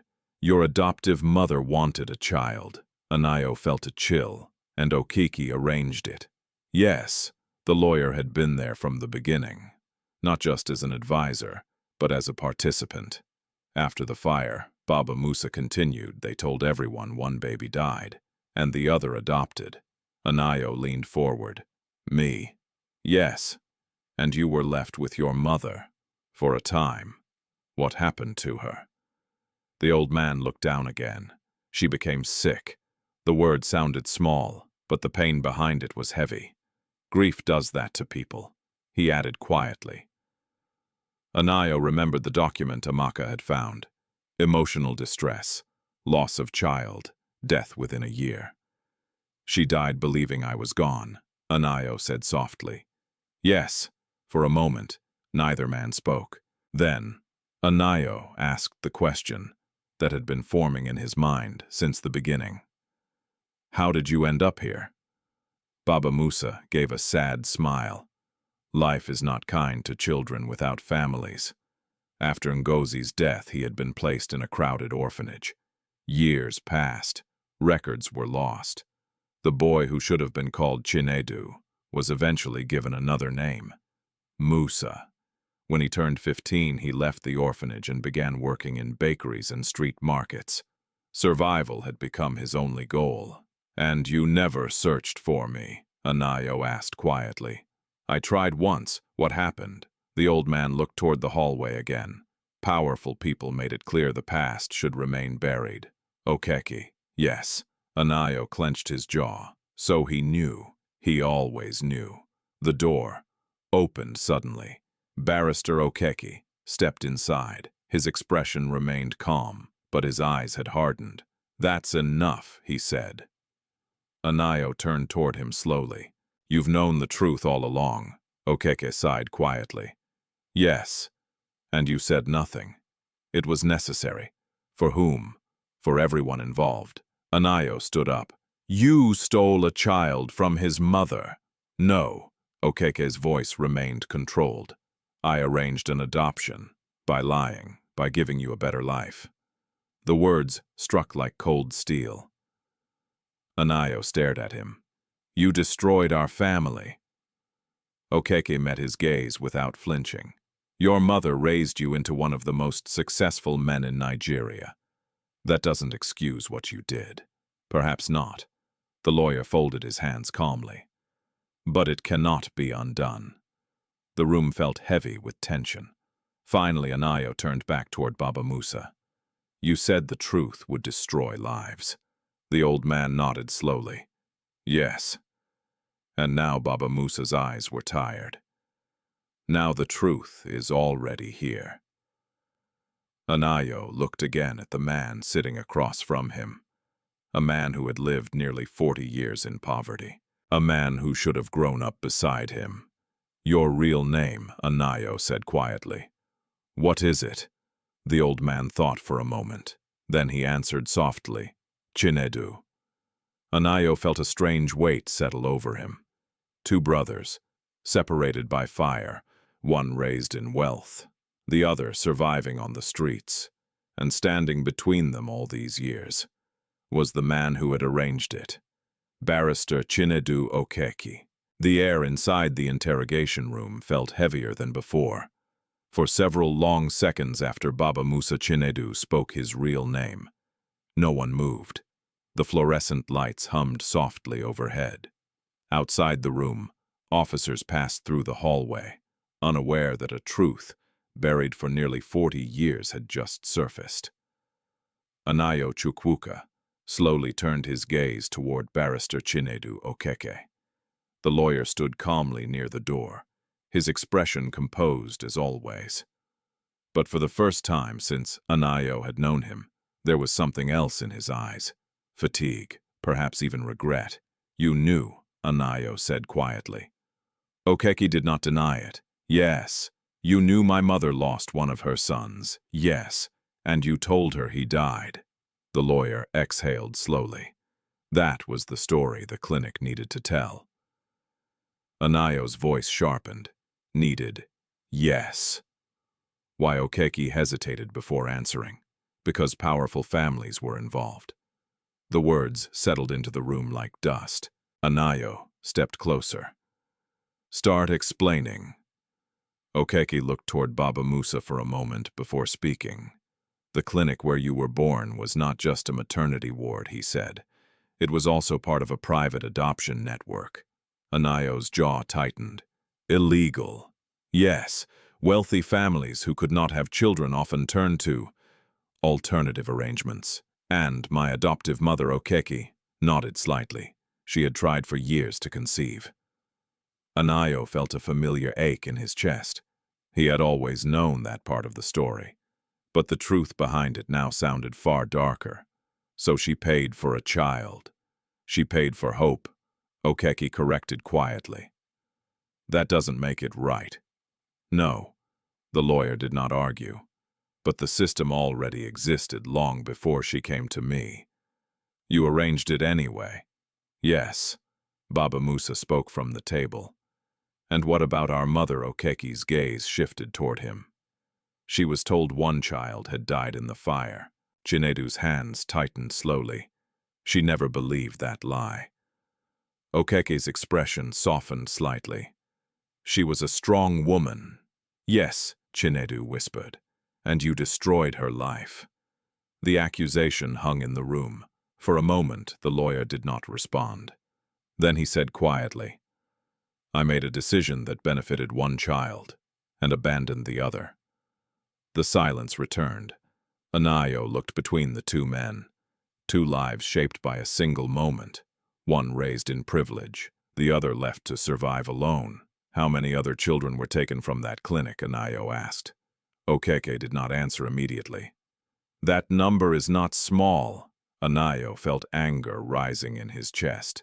"And you've spent decades protecting the people responsible." "I protected my clients. You protected criminals." The lawyer's eyes hardened slightly. "Careful." "No." Anayo's voice grew stronger. "You told me earlier the past had already destroyed enough lives." "Yes. But the truth is the only thing that can fix it." Okeke studied him carefully. "You're going to expose this." "Yes." "And you think that will bring justice?" "I know it will bring truth." Okeke shook his head slowly. "You underestimate the consequences." Anayo stepped closer. "What consequences?" "Political connections, money, reputation." The lawyer gestured toward the police station walls. "People in this city have built entire empires on secrets like this. Then those empires deserve to fall." Okeke's expression tightened. "You're willing to destroy your own family name?" Anayo didn't hesitate. "If that name was built on lies, yes." The words echoed in the small room. For the first time, the lawyer looked genuinely unsettled, because he realized something important. Anayo was not bluffing. He was prepared to tear everything down. Chinedu watched the exchange quietly. Then he spoke. "You should stop." Both men turned toward him. Anayo frowned. Why, Chinedu's tired eyes met his. "Because this fight will consume you. It already has, and it may not save anyone." Anayo stepped closer to the table. "It will save the truth." Chinedu gave a faint smile. "You sound like our mother." The comment softened the tension slightly. "Was she really like that?" Anayo asked. "Yes." "What was she like?" Chinedu leaned back slightly. She believed every life mattered. His voice warmed with memory. "She used to tell us, even before we could understand words, that no one should be treated as invisible." Anayo felt something tighten in his chest again. "And yet she died, believing I was gone." "Yes, because of them." He glanced toward Okeki. The lawyer remained silent. Finally, Anayo spoke again. "I want him released." The police inspector, standing outside the door, cleared his throat. "That's complicated." "Why? Because the complaint is still active." Anayo turned toward Okeke. "You arranged that too." The lawyer sighed. "It was meant to slow things down." "For whom?" "For you." "And now?" Okeke looked tired. "Now it may be too late." The inspector glanced between them nervously. "What do you want to do?" Anayo answered immediately. "Release him." The inspector hesitated, but Okeke finally nodded. "Do it." Within minutes, the paperwork was signed. The door opened. Chinedu stepped out of the interrogation room as a free man for the first time since the arrest. But he did not look relieved. Instead, he looked overwhelmed, because the life he had lived quietly for decades had suddenly become part of something far bigger. Outside the station, the Lagos afternoon sun had returned. Cars moved along the busy road. People hurried past. The city continued its endless rhythm. Anayo walked beside his brother toward the parking lot. "Zainab is safe," he said. Chinedu stopped. "She's with you." "Yes." The old man's eyes filled with gratitude. "Thank you." But his voice carried worry too. "They will come after you now." "Who?" "The people who built that clinic." Anayo opened the car door. "Let them." Chinedu studied his face carefully. "You really intend to expose everything?" "Yes, even if it destroys your mother's reputation." Anayo paused. Then he said quietly, "My mother taught me to stand for what is right." Chinedu gave a faint smile. "Then perhaps she will understand." Anayo nodded. "Maybe." But deep inside he knew something difficult still awaited him. Because the next person he needed to confront was the woman who had raised him. Chief Mrs. Anayo Chukwuka. The Chukwuka mansion had never felt so quiet. Even the staff moved more carefully than usual that evening, as if sensing the tension that had settled over the house. Anayo stood alone in the long hallway outside his mother's private sitting room. Through the tall windows, the orange glow of sunset spread across the Lagos skyline. Normally, the view brought him a sense of calm. Tonight, it brought none. Behind the closed door was the woman who had raised him, the woman who had shaped his life, and possibly the woman who had taken him from his real mother. He knocked once. "Come in," her voice replied calmly. Anayo pushed the door open. Chief Mrs. Anayo Chukwuka sat near the window, a cup of tea, resting untouched on the table beside her. She looked exactly as she always had, composed, elegant, and completely in control. But when she saw the expression on Anayo's face, something flickered briefly in her eyes. "You've been busy today," she said quietly. "Yes." She gestured toward the chair across from her. "Sit." Anayo remained standing. I spoke to Barrister Okeki. That made her sigh softly. I expected you would. And I spoke to the man you had arrested. Her fingers tightened slightly around the cup. Baba Musa. His real name is Chinedu. The room fell silent. For the first time in years, Mrs. Chukwuka looked uncertain. He told you? Yes. Another pause followed. Then she asked something unexpected. Did he also tell you about the fire he did? And about your birth mother? Anayo nodded slowly. Ngozi Eze. The name seemed to travel through the room like a memory neither of them could avoid. Mrs. Chukwuka closed her eyes briefly. I met her once. The admission surprised him. You met her? Yes, when after the fire. She looked toward the window. She came to the clinic searching for her missing son. And you knew it was me. Her voice trembled slightly for the first time. Yes, Anayo felt anger rise in his chest. You watched her search for her child, while raising him as your own.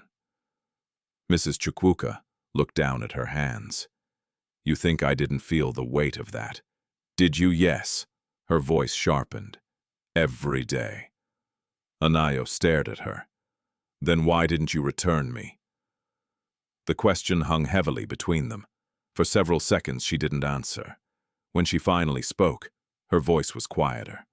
Because by then, you were already my son. Anayo shook his head. That's not an answer. It is the only one I have. She stood slowly. You were a tiny baby when Okeki brought you to me. Her eyes softened slightly as memories surfaced. I had spent years trying to have a child. Miscarriages, surgeries, doctors telling me it was impossible. Anayo listened in silence. When he placed you in my arms, her voice faltered. I felt something I had never felt before. Love, yes. She looked directly at him now. And fear. Fear that someone would take you away. Anayo's jaw tightened. So you took someone else's child instead? Yes. The honesty in her voice startled him. I won't pretend it was noble, she continued. It wasn't. Then what was it? A selfish decision made by a desperate woman. The words settled into the room. Anayo felt the anger inside him, shifting. Not disappearing, but changing. And Chinedu? He asked quietly. What about him? Did you know he survived? Mrs. Chukwuka shook her head slowly. No. Okeki told me the second child died in the fire. Anayo frowned. You never questioned that I did, but the clinic records were destroyed. Her voice softened. I believed there was nothing left to search for. Anayo thought of the orphanage, the bakeries, the streets, Chinedu's entire life shaped by abandonment. He lived in poverty for 40 years, Anayo said quietly. Mrs. Chukwuka's face paled slightly. I didn't know. He sold bread on the streets while I built a business empire. Her eyes filled with something close to grief. That was never my intention, but it happened. Yes. The room grew silent again. Finally, Anayo spoke. I'm exposing the clinic. She closed her eyes briefly. I expected that. Okeke warned me it would destroy powerful families. She nodded slowly. It will, and you're one of them. Yes. The admission came without resistance. If the truth comes out, Anayo continued, your reputation will collapse. I know. The Chukwuka name will be dragged through the courts. I know. And you could face criminal charges. Mrs. Chukwuka met his gaze calmly. I know. Her acceptance stunned him. You're not going to fight it. No. Why, she walked slowly toward him. Because you deserve the truth. Her eyes softened. And so does your brother. Anayo looked at her carefully. For the first time in his life, she seemed smaller. Not the powerful businesswoman who controlled entire companies. Just a woman who had made one terrible decision. I never stopped loving you, she said quietly. I know, but I also know love cannot erase what I did." Anayo exhaled slowly. "What happens now?" She turned toward the window again. "The truth will come out. Yes, and people will judge me for it. Yes." She nodded gently. "That is fair." The room fell silent once more. After a moment, she spoke again. "Where is he now, Chinedu?" "Yes, he's with me, and the little girl Zainab." Mrs. Chukwuka smiled faintly. "She must be the granddaughter." "She is. Bring them here tomorrow." Anayo looked surprised. "You want to meet him?" "Yes." Why she turned back toward him. "Because I owe him something." What she hesitated, then answered simply. "The truth." Anayo studied her face. The woman who had raised him, the woman who had taken him, the woman who had loved him, and perhaps finally, the woman who was ready to face the consequences. Outside, the last light of sunset faded over Lagos. Inside the mansion, the silence carried a sense that something enormous was about to change. Because tomorrow, the past would no longer remain hidden. The following morning, Lagos woke beneath a pale golden sunrise. At the Chukwuka mansion, the gates opened slowly as Anayo's car rolled into the driveway. The house stood quietly under the early light, its tall white pillars glowing softly against the sky. Inside the car, Baba Musa Chinedu sat silently beside Anayo. For most of the drive across the city, neither of them had spoken. Both men carried the weight of what lay ahead. In the back seat, Zainab watched the large house approach with wide eyes. "Grandfather," she whispered. "Yes, child, is this where the rich man lives?" Chinedu glanced toward Anayo briefly before answering. "Yes." The car stopped. Anayo stepped out first and walked around to open the door for them. Zainab climbed out slowly, staring up at the enormous house. "It's bigger than the clinic," she said quietly. Chinedu almost smiled. "Yes," but his attention quickly shifted to the front entrance. Chief Mrs. Anayo Chukwuka was already waiting. She stood calmly near the doorway, dressed in a simple but elegant white wrapper.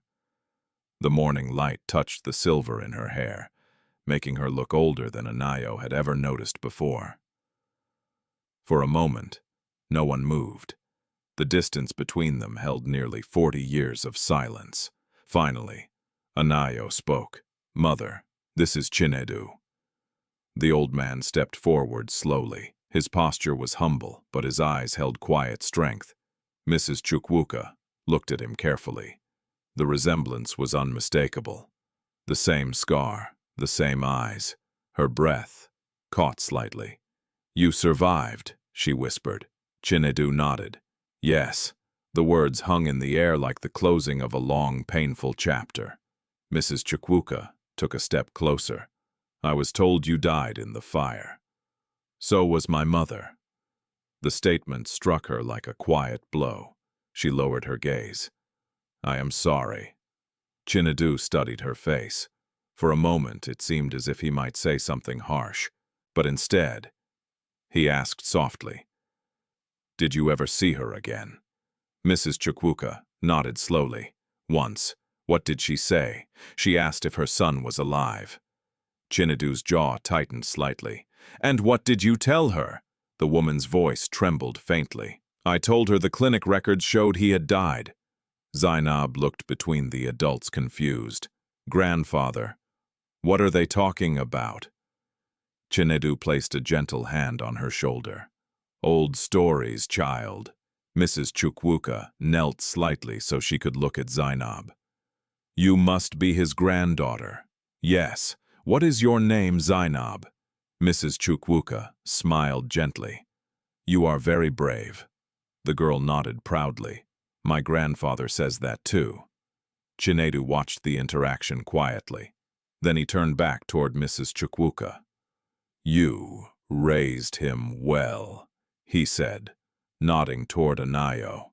Her eyes softened. "I tried. Then perhaps my mother would have been grateful for that."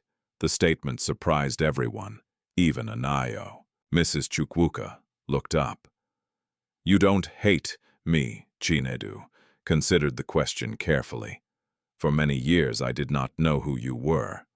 He paused, but I knew someone had taken my brother, and now he looked toward Anayo. Now I know he lived.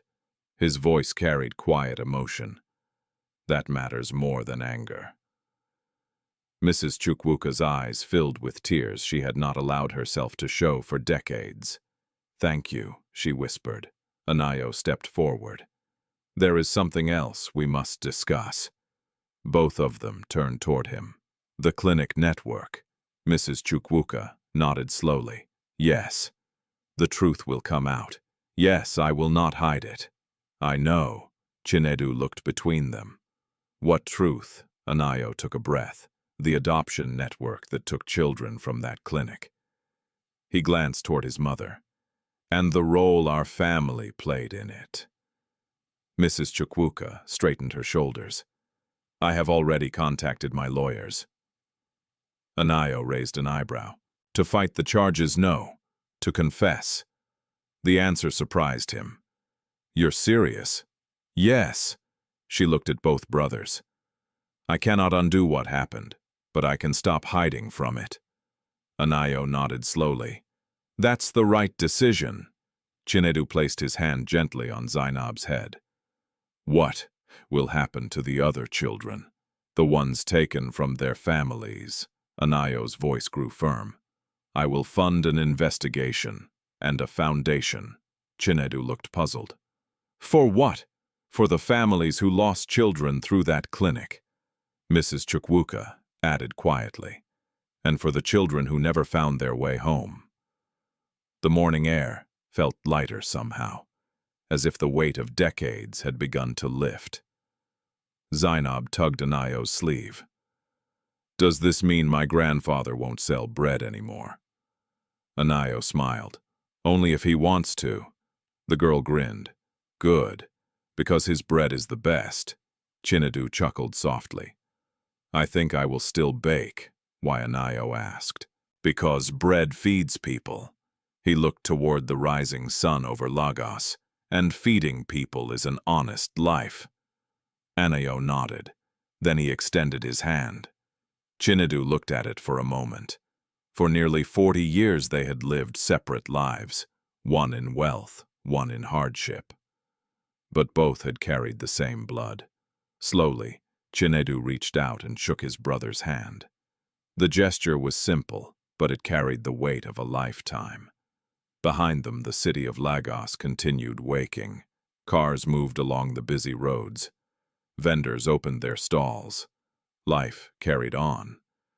But for the two brothers, standing in the quiet driveway, everything had changed. The truth had finally been spoken, and from that truth, a new family had begun to grow. Sometimes life hides its deepest truths in the most ordinary places, on a dusty street corner, in the hands of an old man selling bread, or inside a faded photograph carried quietly for decades.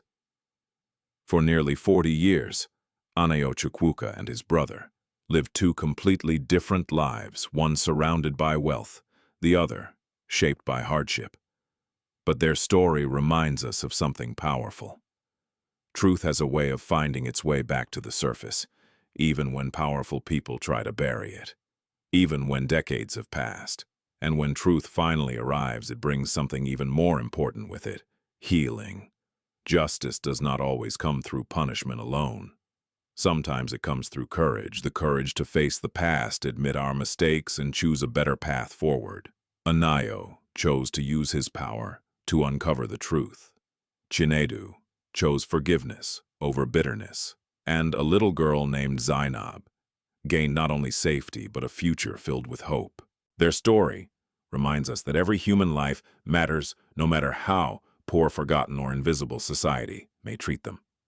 Because sometimes the person standing in the dust might be family. If this story touched your heart, tell us in the comments, where are you watching from today, and what time is it in your country right now? Your messages help build a global community around these powerful African stories. And if you believe stories about truth, justice, and hope deserve to be heard. Please like this video, share it with someone you care about, and subscribe to the channel for more unforgettable stories. Thank you for watching.